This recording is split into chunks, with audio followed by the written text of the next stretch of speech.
And also, a more interesting and recent example has been, it's always been on the electron scale in the past. They've been able to make electrons literally disappear in one point in space and reappear at another point instantaneously. But Correct. more recently, Where they go across the barrier and they don't really disappear. They go into, well, they would from our, our viewpoint and then reappear, but they go into a higher dimension or hyperspace, if you will. And it's not any kind of magic or anything. They just go into a higher dimension and then reappear in our dimension, their 4D space-time, at another location.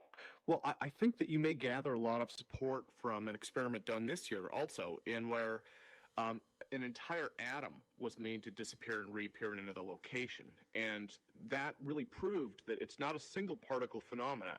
As long as there's entanglement going on, the actual size and number of particles involved don't entirely matter. That entanglement is a larger phenomenon than we've granted it might be in the past.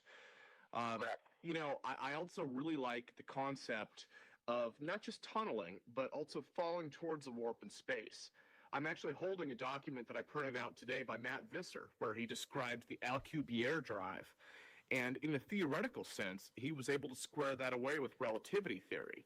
The concept of compressing space in front of the craft and stretching it out behind so that the craft can attain incredibly high speeds. It sounds a lot like you're going to be doing that with your design, except that possibly it's based on more of a quantum mechanics approach. Yes, that's correct.